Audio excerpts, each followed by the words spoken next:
Halo rekan, welcome to Investor Channel. Jadi channel ini akan membahas mengenai hukum dan investasi. Kembali dengan saya Maulana dan rekan saya Nicholas. Kita akan membahas putaran hukum dan investasi. Tentu pada video-video yang sebelumnya telah ditonton ada beberapa topik berkaitan dengan gugatan Erigo, berkaitan dengan menjadi pengacara, dan berkaitan dengan apa bro? Yang terakhir kemarin cara marketing ya. Nah, kira-kira nih hari ini kita mau bahas apa nih bro? Bahas apa ya bro ya? Ada sih yang nanya bro. Apa tuh? Mengenai prenup. Ya, prenup. Ya itu Prenup ini apa nih? Gitu kan? Binatangnya binatang apa? Prenup. Jadi prenup ya commonly known as prenup ya. Tapi pada faktanya prenup itu banyak digunakan oleh postnup kan itu. Oke. Apa tuh bedanya? Nah, Postnup prenup. Jadi di 2015 itu kan ada putusan MK 69 ya. Putusan MK 69 ngomongnya ya perjanjian itu bisa dilakukan sebelum dan pada saat pernikahan. Jadi dalam hubungan pernikahan juga dilakukan perjanjian pemisahan harta kan gitu ceritanya. Nah kalau prenup kan gue udah pernah dengar. Itu untuk sebelum masuk sebelum masuk ke dalam pernikahan. Nah ini ada lagi postnup. Ya postnup. Nah gunanya sama tapi keduanya. Sebenarnya gunanya dua-dua sama, membuktikan bahwa para pihak yang terlibat dalam hubungan pernikahan ini memiliki perjanjian harta terpisah. Nah, jadi ini link dengan PP 18 tahun 2021 yang terakhir kan. Jadi PP itu mengamanatkan bahwa WNI yang nikah sama WNA terjadi percampuran harta, maka dia tidak boleh memiliki hak milik atas tanah gitu. Pakai mereka ya. Paling kuat hak pakai. Jadi ini yang ke kita kan juga banyak yang komunikasi dan minta advice soal itu kan. Ya, betul. Nah mungkin saja dulunya masih atas nama PT nih, kan sering tuh dia nikah beda ini, kemudian buat yayasan di Indonesia, asetnya kan atas nama yayasan nih. Atau asetnya atas nama PT yang mereka bangun bersama PMA di Indonesia. Jadi sebenarnya itu harta-harta mereka, tapi terregister atas nama perusahaan dan yayasan. Nah banyaknya kasus yang PKPU dan kepailitan ini kan khawatir juga kalau jadi budal pailit kan. Nah akhirnya mereka mau selesaikan itu menjadi harta pribadi. Ini kan penyelundupan hukum yang udah lama terjadi ya. Nah akhir-akhir ini kan apalagi di tahun 2022 ini kan ada soal tax amnesty ya, tax amnesty jilid 2. Jadi memang jadi kebutuhan bagi orang-orang yang punya kekayaan lebih untuk pengakuan dosanya sekaligus yang dulunya atas nama PT yayasan sekarang dikonversi. Nah, pun mereka yang nikah beda agama, nikah beda. Maaf belum bagian ke sana. Iya, beda keluarga negara. Nah, ngebuatin nih sekarang pemisahan hartanya. Nah, yang pernah lu tangani kan ada beberapa tuh. Iya. Biasa kenapa orang-orang kepingin pisah harta tuh? Mereka melihatnya yang WNI dengan WNI lah dulu misalnya. WNI. Jadi prinsipnya memang kalau prenup yang sering kita tanganin kan untuk melindungi kepentingan harta mereka ya. Itu yang pertama pasti. Yang kedua bukan cuman mengamankan harta tapi juga mengamankan kesejahteraan mereka dan anak-anak gitu. Jadi yang untuk di luar sana yang mungkin belum tahu, prenup ini bisa digunakan bukan hanya untuk pemisahan harta, tapi juga untuk anak digunakan apapun yang nantinya akan terjadi pada saat pernikahan tersebut. Contohnya hak asuh akan jatuh kepada siapa?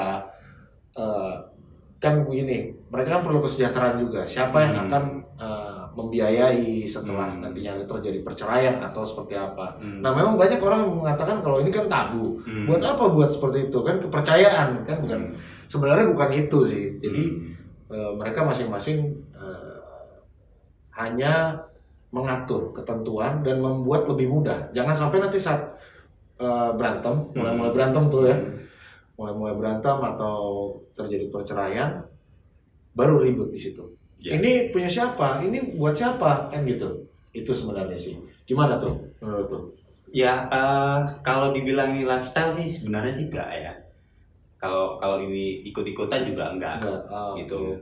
Jadi lebih kepada posisi bahwa orang-orang yang ngerasa diri punya resiko high risk. Misalkan dua-dua sebagai pengusaha ini kan wajib banget punya ini. Terutama pengusaha ya. Bayangin kalau dua-dua misalkan bangun perusahaan, pilot nih, kalau bercampur harta mau makan apa tuh besok? Iya. Kebetulan yang nanya nih wanita karir nih. Iya, wanita karir. Nah, atau dia punya karir sendiri, suaminya pengusaha nih ceritanya. Tapi kalau nggak dipisahin kan bisa semua harta yang dia cari sendiri juga masuk kan? Iya. Nah, dicari-cariin jadi isu. Nah, utang juga tuh. Utang juga. Karena utang ini kan memang menjadi persoalan. Ya. Kalau sang suami nantinya bangkrut, harta istri ini kan dipisah. Itu kan bagus untuk keluarga sebenarnya kan. Ya. Jadi ini bukan hanya untuk kepentingan masing-masing yang menyatakan bahwa kalau orang awam mungkin melihatnya ini kan based on trust kan gitu kan. Nggak seperti itu sebenarnya ya. Jadi melihat fondasi keluarga ini supaya lebih bagus gitu kan, supaya lebih kuat. Kan ada juga yang pernah kita tangani yang kedua-duanya itu udah melangsungkan pernikahan mungkin hampir 30 tahun lebih. Kan nggak ada masalah dengan itu. Hanya saja dulu mungkin karena mereka itu menganggap bahwa Indonesia dalam kondisi yang nggak stabil ya, 98 nggak stabil. Kemudian kan buat itu ya dulunya ya. Sebelum itu mereka buat. Nah, akhirnya apa? Akhirnya itu menjadi kekuatan tersendiri bagi keluarga itu. In case misalkan ada persoalan ke depan, ini kan jadi. Iya betul. Nah, tadi gue menarik tuh yang lo sampaikan soal anak. Nah, kalau misalkan diperjanjikan anak, kemudian undang-undang kan berkata lain bahwa hak asuh anak itu kan kalau dia di bawah umur tetap diwajibkan kepada seorang ibu. Ibu ya. Kalau di perjanjian itu dijanjikan ke suami, nanti dilawan dengan undang-undang. Hakim itu biasa cenderung kemana menurut lo, bro? Betul. Jadi yang kita belum sampaikan prenup maupun postnup ya. Prenup maupun postnup itu bisa dibuat, tapi harus semuanya berdasarkan dan tunduk pada undang-undang yang berlaku dan ketentuan. Jadi nggak bisa kita ujuk-ujuk minta hak asuh itu kepada ayah atau seperti apa. Nah, bagian pun juga begitu. Harta yang mau kita pisah, kita tidak bisa membagi sesuai dengan kemauan kita sendiri. Harus sesuai dengan undang-undang, di mana undang-undang memperbolehkan paling banyak adalah 1/3 ya. Ya, legitimate porsi ya. Kalau seperti itu. Nah, jadi itu yang juga harus kita sampaikan ke rekan-rekan yang lain bahwa prenup atau postnup itu bukan diartikan sebagai perjanjian yang bebasnya. Betul. Dia tetap dilingkari oleh ketentuan yang berkaitan. Nah, ini kan kecanggihan dari drafter ya.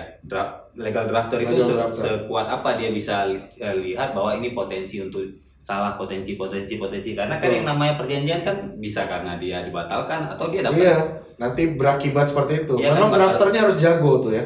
Bisa batal demi hukum kan repot. Dia kasih, kemudian kliennya suka segala macam, tiba-tiba hal yang diperjanjikan itu kan batal demi hukum karena melanggar peraturan perundang-undangan mungkin yang tadi. Nah, kalau ada opini orang menyebutkan bahwa prenup itu justru membuat keluarga sengsara karena batas-batasannya terlalu strict, jadi nggak bisa.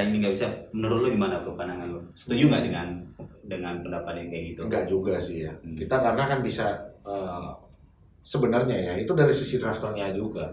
Kan kita memberikan opsi seperti ini atau seperti ini contohnya. Misalkan mengenai hak asuh lah kita anggaplah ada beberapa ketentuan yang memperbolehkan anak di bawah umur itu hak asuh jatuh kepada ayah atau suami. Itu ada beberapa ketentuan dengan syaratnya dengan catatan ini buruk dan segala macam. Nah, seperti itu. Nah, jadi menurut gue sih nggak begitu strict ya, tapi memang harus tunduk pada undang-undang. Nah, ini orang-orang yang bukan dari praktisi hukum itu yang mungkin belum mengerti. Jadi sehingga ada baiknya menggunakan pengacara bro. Pasti. Bukan menggunakan kantor kita maksudnya kan? Iya. Kantor kita bukan nih, gunain kantor kita maksudnya. Ya boleh kalau mau gitu ya. Oke. Jadi apa ya? Ini harusnya bisa didiskusikan oleh teman-teman muda ya. Terutama teman-teman yang mulai berinvestasinya yang nggak sama kayak dulu ya. Yang dulu kan tangible ya, tanah segala macam yang kelihatan. Nah bagi teman-teman yang punya bisnis sekarang tuh udah ngomong soal beli tanah di metaverse, kan gitu. Hal yang nggak bisa dibuktikan kepemilikan gitu kan, sulit ya. NFT segala macam, blockchain dan yang lain. Nah itu lifestyle yang gitu diikutin lah. Yang ini yang untuk memproteksi dasarnya sebenarnya juga harus diikutin gitu. Karena kan prinsipnya itu kan high risk tuh. Nah high risk tapi kan baliknya juga mantep tuh bro. Iya, jadi biar nanti nggak kebawa-bawa keluarga sih, sarannya biar ini ditentukan dulu lebih dulu kan. Iya. Gitu. Karena nanti memang harta itu kan disebutkan semuanya. Iya. Satu. Jadi kan ada yang sering bilang tuh, apapun kerja kita harus kita post di Instagram, post biar orang tahu, biar orang tahu bahwa kita kerja dan ada uangnya, gitu ngepet gitu ya. Padahal orang punya bisnisnya yang cukup beragam sekarang. Itulah video singkat kita mengenai Pre-6 dan Post-6. Pastikan teman-teman dan rekan-rekan semua mengikuti channel ini. Dan di video-video berikutnya kita akan membahas lebih spesifik aja bro ya. Betul. Biar nanti beberapa dari video-video kita ini bisa dijadikan rujukan untuk penyelesaian perkara. Tapi harus diingat, penyelesaian perkara itu tidak berbasis dengan asumsi, dia harus berbasis fakta ya kan bro. Karena fakta yang berbeda bisa jadi rujukan hukum dan putusan juga berbeda ya bro ya. Begitulah video singkat kami. Terima kasih telah menonton. Salam investor.